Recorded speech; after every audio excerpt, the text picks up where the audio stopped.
Andhra Pradesh Congress party chief YS Sharmila నిన్న మాట్లాడుతూ Chandrababu RSS వాదిలా మారిపోయారు, దళిత వాడల్లో టీటీడీ నిధులతో గుడులు కట్టమని ఎవరడిగారు, టీటీడీ చాలా పవిత్రమైన గుడి కాదని ఎవరన్నారు, టీటీడీ దగ్గర డబ్బులు ఎక్కువగా ఉంటే గుడులు కాదు, దళిత వాడల్లో మౌలిక వసతులు కల్పించండి అనేసి మాట్లాడుకుంటూ వచ్చారు.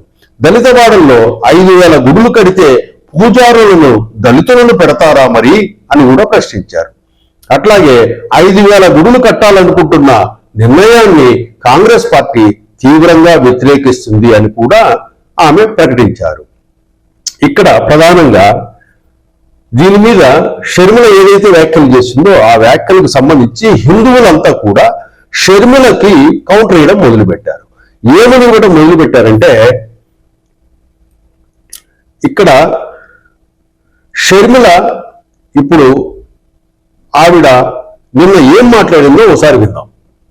నిన్న చంద్రబాబు గారు తిరుపతిలో 5,000 గుడులు దళిత కాలనీలలో టీటీడీకి సంబంధించి 5,000 గుడులను కట్టిస్తాము అని చెప్పడం జరిగింది. దీన్ని కాంగ్రెస్ పార్టీ తీవ్రంగా వ్యతిరేకిస్తుంది. చంద్రబాబు గారు ఆర్ఎస్ఎస్ కి ఎందుకు ఇంత మద్దతు ఇస్తున్నారో, బీజేపీ సిద్ధాంతాన్ని ఎందుకు నెత్తినెత్తుకుంటున్నారో ప్రజలకు సమాధానం చెప్పాల్సిన అవసరం ఉంది. బీజేపీ పార్టీ ఒక మతతత్వ పార్టీ, మతం పేరుతో చిచ్చు పెట్టాలి, ఆ మంటలో చలి కాచుకోవాలి. ఇదే బీజేపీకి తెలిసిన రాజకీయం. అలాంటి బీజేపీకి చంద్రబాబు గారు మద్దతు ఇచ్చారు. ఈ రోజు బీజేపీ పార్టీ అధికారంలో ఉంది అంటే చంద్రబాబు గారు ఇచ్చిన మద్దతు వల్లే బీజేపీ అధికారంలో ఉంది. మొన్న కూడా చూసాము, ఈ ఆర్ఎస్ఎస్ సిద్ధాంతం, మతము, కులము పేరుతో ఈ రైటిస్ట్ విధానాన్ని కాంగ్రెస్ పార్టీ వ్యతిరేకించింది. కానీ చంద్రబాబు గారేమో మొన్న ఉపరాష్ట్రపతి ఎన్నికల్లో కూడా ఆర్ఎస్ఎస్ అభ్యర్థికే మద్దతు ఇచ్చారు. సరే, మిత్రధర్మం కదా అని చాలా మంది అనుకోవడం జరిగింది. కానీ చంద్రబాబు గారిని కాంగ్రెస్ పార్టీ సూటిగా ప్రశ్నిస్తుంది. చంద్రబాబు గారు, మీరు బీజేపీకి మద్దతు ఇస్తున్నారా లేక ఆర్ఎస్ఎస్ లో మీరు చేరైపోయారా? ఈ రోజు చంద్రబాబు గారు ఆర్ఎస్ఎస్ లో చేరినట్టుగా బీజేపీ మనిషిగా మాట్లాడుతున్నారు. 5,000 గుడులు కట్టిస్తారట, దళిత కాలనీలలో 5,000 గుడులు కట్టిస్తారట టీటీడీ తరపున. ఏం అవసరం ఉంది అని అడుగుతున్నాం. ఏ దళిత కాలనీ వచ్చి మాకు టీటీడీ గుడులు ఇక్కడ కావాలి అని అడిగారో చంద్రబాబు గారు సమాధానం చెప్పాలి. టీటీడీ పవిత్రమైన గుడే, ఎవరూ కాదనటం లేదు. కానీ వాళ్ళకు అధికంగా డబ్బులుంటే ఆ డబ్బులతో ప్రజలకు సేవ చేయాలి తప్పితే ఇలా రాజ్యాంగానికి వ్యతిరేకంగా ఆర్ఎస్ఎస్ సిద్ధాంతాన్ని నెత్తినెత్తుకొని దేశమంతా గుడులు కట్టిస్తామనడం చాలా అసలు భావ్యం కాదు అని చెప్తున్నాం. మళ్ళీ అడుగుతున్నాం, చంద్రబాబు గారిని ప్రజాస్వామ్య దేశంలో సెక్యులరిజం ఉంది అని చెప్తున్నది భారతదేశ రాజ్యాంగం. కానీ ఆర్ఎస్ఎస్ రాజ్యాంగం అది చెప్పటం లేదు. హిందువులు మాత్రమే మనుషులు, మిగతా వాళ్ళంతా పురుగులు అని చెప్తుంది ఆర్ఎస్ఎస్. మరి చంద్రబాబు గారు ఆర్ఎస్ఎస్ లో ఎందుకు చేరారో, బీజేపీ మాటలు ఎందుకు మాట్లాడుతున్నారో సమాధానం చెప్పాలి. చంద్రబాబు గారు మళ్ళీ అడుగుతున్నాం, ఈ మీరు గుడులు కడతామంటున్నారే దళిత కాలనీలలో, ఈ గుడులలో పూజారులు ఎవరు? బ్రాహ్మణులు ఉంటారా, దళితులు ఉంటారా? చంద్రబాబు గారు రాసివ్వగలరా పూజారులంతా దళితులే ఉంటారు అని? ఎస్సీ ఎస్టీ కాలనీలలో అసలు టీటీడీ గుడులు కావాలి అని చంద్రబాబు గారికి ఎవరు చెప్పారు? ఎందుకు నెత్తినెత్తుకుంటున్నారు? ఇది 5,000 గుడులు దళిత కాలనీలో టీటీడీ కట్టించడాన్ని కాంగ్రెస్ పార్టీ తీవ్రంగా వ్యతిరేకిస్తుంది. దీనిపై హిందువులు ఏమనుకుంటున్నారంటే, షర్మిల గారు మా దేవుడి గురించి మీరు మాట్లాడాల్సిన అవసరం ఏంటి? మీరు క్రైస్తవులు ఏ రోజైనా తిరుమలకు వచ్చారా? మీ కుటుంబం ఏ రోజైనా తిరుమలకు వచ్చిందా?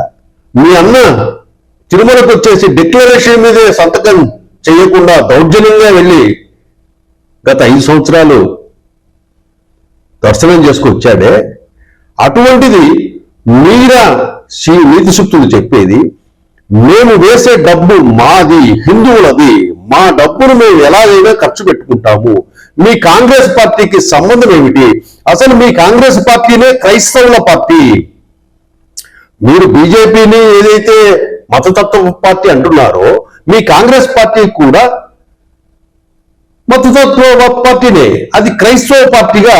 మీ పార్టీ అధ్యక్షురాలు కూడా క్రైస్తవురాలు, మీ నాన్నగారు కూడా క్రైస్తవుడు, అలాగే మీరు కూడా క్రైస్తవులు. కాబట్టి మేము టీటీడీకి, మేము హిందువులం, మేము వేసే హుండీ డబ్బులతో మేము 5,000 గుడులు దళిత వాడల్లో కట్టుకుంటాము. నీకు వచ్చిన ఇబ్బంది ఏంటి? నీకు అసూయగా ఉందా? మీరు ఎక్కడైనా చర్చీలు కట్టుకుంటుంటే ఎవరన్నా కాదన్నారా?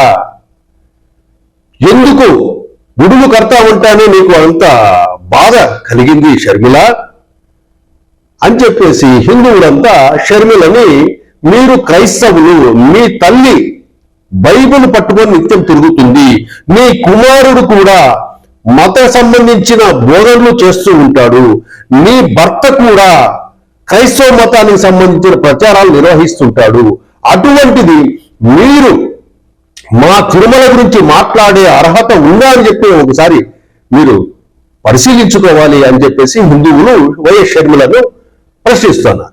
మా డబ్బులు 5,000 కాకపోతే 5 లక్షల గుడులు కట్టుకుంటాం, నీకొచ్చిన ఇబ్బంది ఏంటి? నువ్వేమైనా ఇస్తున్నావా? ఏ రోజైనా నువ్వు వెంకటేశ్వర స్వామి దర్శనానికి వచ్చావా? ఏం రైట్ ఉందని నువ్వు మాట్లాడుతున్నావు వైఎస్ షర్మిల అని చెప్పేసి ఇటు బీజేపీ నాయకులు, హిందువులు వీళ్ళంతా కూడా వైఎస్ షర్మిలని కడిగి పారేస్తున్నారు. నీకు సంబంధం లేదు, టీటీడీ అనేది ట్రస్ట్, మేము హుండీలో డబ్బులు వేస్తాం, మేము గుడులు కట్టుకుంటాం, కళ్యాణోత్సవాలు చేసుకుంటాం, మేము డెవలప్మెంట్ చేస్తాము, దళిత వాడల్లో మౌలిక సదుపాయాలు ఏర్పాటు చేస్తాం, స్కూల్స్ కడతాం, కాలేజీలు కడతాం, ఏమైనా చేస్తాం, నువ్వు ఖండించడం ఏంటి? నీకు ఆ అర్హత ఉందా అని చెప్పేసి వైఎస్ షర్మిలని హిందువులు, బీజేపీ వాదులు వీళ్ళంతా కూడా కౌంటర్ ఇస్తా ఉన్నారు. ఏదేమైనా కూడా ఏదైనా మత సంబంధమైన అంశాలకు వచ్చినప్పుడు వైఎస్ కుటుంబము, మీరు క్రైస్తవ పార్టీగా, అట్లాగే క్రైస్తవులుగా అందరికీ తెలుసు కాబట్టి హిందూ మతానికి సంబంధించింది కానీ ఏదైనా ఇతర మతాలకు సంబంధించిన ఏదైనా అంశాలు వచ్చినప్పుడు వాటిలో జ్వరపడకుండా వాటి మీద మీరు వ్యాఖ్యానించకుండా ఉండడం మంచిది. ఎందుకంటే మీరు ఒక మాటని మళ్ళీ హిందువులు అంతా కలిసి వాళ్ళు ఒక మాట అంటే కనుక ఇది మీకు ఇబ్బందికరంగా ఉంటుంది. కాబట్టి రాజశేఖర రెడ్డి గారు క్రైస్తవులే, జగన్మోహన్ రెడ్డి గారు క్రైస్తవులే, అట్లాగే షర్మిల గారు క్రైస్తవులే, మొత్తం వైఎస్ ఫ్యామిలీ అంతా కూడా క్రైస్తవులే అనే విషయం అందరికీ తెలుసు కదా. అటువంటి హిందూ మతాలకు సంబంధించిన ఏదైనా ఒక మాట మాట్లాడేటప్పుడు కొంచెం జాగ్రత్తగా ఉండాల్సిన అవసరం షర్మిల గారికి ఎంతైనా ఉందని మనం చెప్పుకోవాలి.